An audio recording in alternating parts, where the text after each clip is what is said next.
Steve Austin. I don't know if you ever listened to Turnbuckle Oh, Times. Yeah. I listened to a great interview with Ricky Morton today. Just not on Turnbuckle Times, but I was listening to another interview with Ricky Morton. But I just love the, that time of wrestling. And like I was, basically with my past being in Charlotte and, in the heyday of Crockett, like we were saying earlier, kind of off the air, it was neat. Like for people who don't know, Jim Crockett Promotions here in Charlotte, I mean, they didn't just do wrestling. Like I said, they had, Crockett Ballpark, where their minor league team played, and that's where the Charlotte O's played. And Crockett Park, it burned down when I was a young kid. But I got to see Cal Ripken out there. And then, like I said, they promoted shows around here. They'd have them at the Coliseum and Memorial Stadium, which is an outside venue that I don't know if you guys remember the 1986 Great American Bash. They had it at Memorial Stadium here in Charlotte. And that's Ric Flair fought a Hawk in a singles match. It was so cool. I've seen some footage of that once before. What's that? I've seen some footage of that before in past times. Yeah. Yeah, well, Flair flew in on a helicopter, Yeah. Oh, yeah. That was really cool to watch that, man. It's funny. It's like, at WrestleMania, a couple of years ago, his daughter flew in the helicopter for the WrestleMania main event. So he was thankful for that they can become a thing for her to do that. So it was kind of cool. And retro, you seen Flair do that back in the mid '80s there, and that's cool to see that kind of go back. Just years later, his daughter gets to do that at WrestleMania. So I've seen clips of that show you're talking about. So it's been a while back, but yeah, that was pretty dang cool. The whole show out there. Yeah, man, that was a heck of a show, man. Honestly, I didn't really know a lot about the whole Crockett Promotions until they had a DVD came out several years ago with the Rise and Fall of WCW, and they talked about Crockett, and I got to know a little more about that. As when I was a kid, I got into it really big around the mid '90s, and so I was a kid going to the little video rental store trying to find all these old tapes, and so I got as far back as I could with it, but there's things I had to get to see. So between that, the DVD, and then of course other tapes that's found, and then now we have the WWE Network that shows us some now territory stuff. So it's cool to hear someone who actually lived around it, obviously. And that's the way I know of it, because when I came in, kind of like what you said, mid '90s, mine was later in the '90s. WCW was already a thing, and the Monday Night War was there, and NWO just split. So that's where my familiarity came in, and of course I saw the older stuff, because of the network more than anything else. And then from other clips and whatnot, I remember people being friends or big fans of Ric Flair, and I'm like, okay, he's the guy from the Four Horsemen. That's all I know about him. I was a DDP guy and NWO Sting guy and all that. So man, DDP was a manager. He was a manager, like this huge hair. He came out there, and man, like I said, he broke in as a wrestler much later, for sure. But now Flair, man, he's a legend. I mean, he's obviously a legend all over the world. But he here in Charlotte, I don't know if Rick still lives here now. He might live in Atlanta now. But he lived here in Charlotte forever, and Charlotte, his daughter, Miss Charlotte, that's her ring name. But I think she still lives here. She was living here. She's a super nice person. Very classy, extremely classy person, and she does a lot of good outside of the ring. She's a good person. With Ric Flair, one of the things I give him a lot of credit for is the fact that he overcame that airplane accident and was able to continue. Even though he did modify how he took bumps, he got to the point where he never landed on his back. And you can watch old tapes, you can see he never lands on his back. And he lands on his side. Yeah. He does this thing where he lands on his side. It's I don't know how he does that. Ric Flair is a hell of an athlete too, by the way. He was a heck of an athlete, and his daughter is out of control athlete. And Reed was a great athlete. I mean, like I said, a lot of good athletes family. But I will say this, that the thing about Ric Flair is so interesting is, like you said, after the airplane accident, they say he never wrestled again, or walk again. I mean, he broke his back, and I mean, but yeah, he was able to come back and to do what he did after that. Golly, it's just he tells a story. I don't know if you ever heard the story after that plane crash. How the guy, he was on the plane with one of his arch enemies, which back then you were not seen with your arch enemy. Right. You couldn't do that. Yeah. And that guy, for whatever reason, he got hurt, but the other guy really got messed up. I think David Crockett was on there. Johnny Valentine was paralyzed. Flair broke his back. The pilot died. And then I forget. I cannot call the guy's name right now who was on the airplane with him. He was a big name. I think they were supposed to even fight that night. That guy actually took off. He left. After he didn't leave the guys there to but he did not want anybody to see that he was with those guys because they protected the business so much. Flair tells a story in an interview. It's really interesting. And I can't, I wasn't there, so I don't know exactly how it went down, but I know that that guy couldn't be seen at the hospital, seeing if Ric Flair was okay type thing. I think they had to really guard things back then because, like I said, people were not smartened up on it yet. Some people knew, but they that I think that's why that was such a different time. It's so cool because the business was it was a protected business back then. Like I said, that the old restaurant here in Charlotte, restaurant bar. They if there were opposing parties in there at that restaurant when I was a kid, they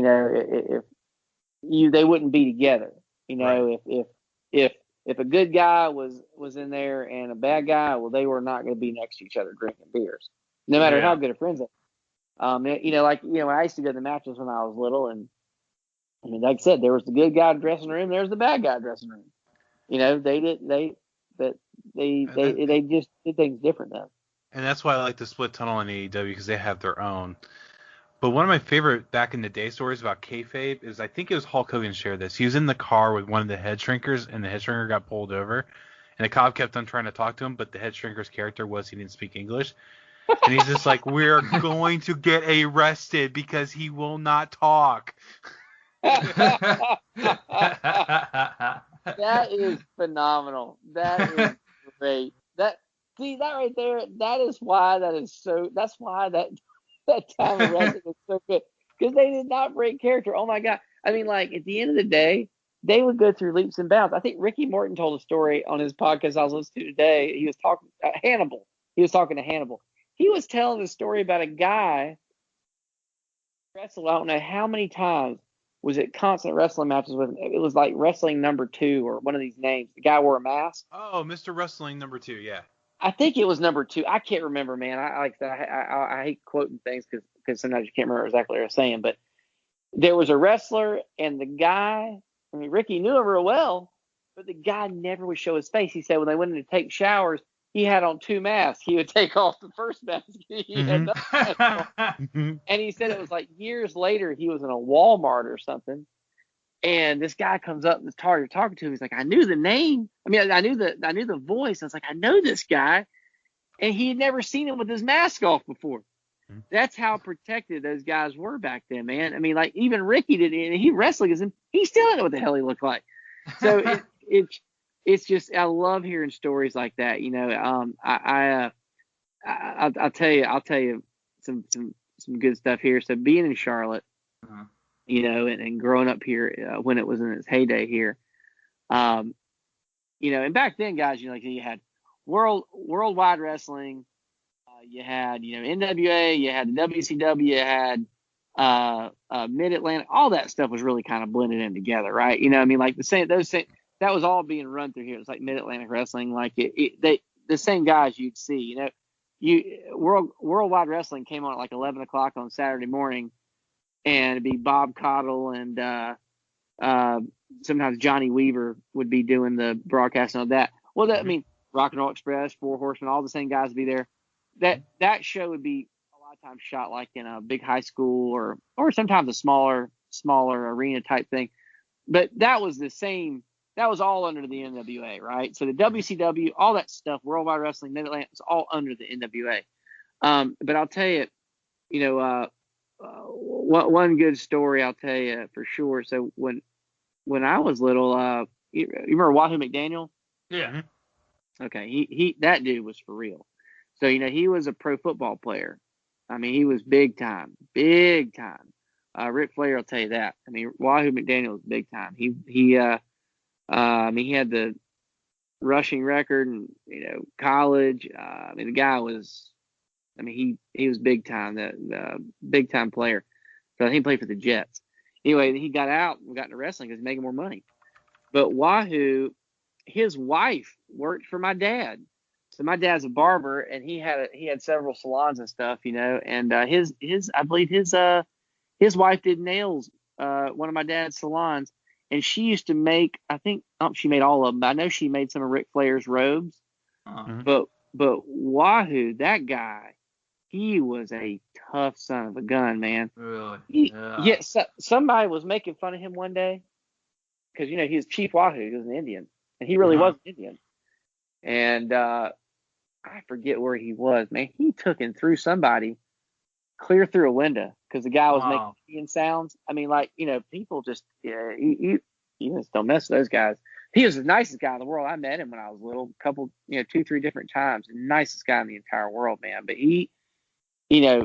those guys, they didn't put up with any junk, And back then, some of these people actually thought that they were going to go mess with one of these people. I'm like, do you have any idea how tough these guys are?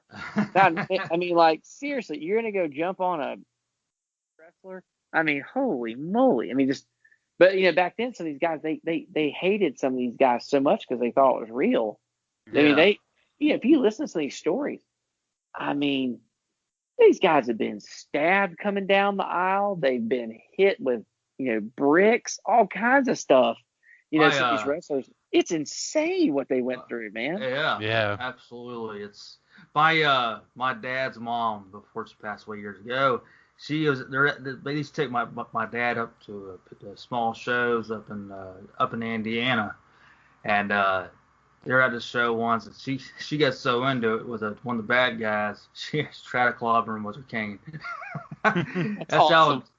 That's how rough it got. He got to meet you would know, he was a huge wrestler back in Midwest back in the old days. Oh my gosh.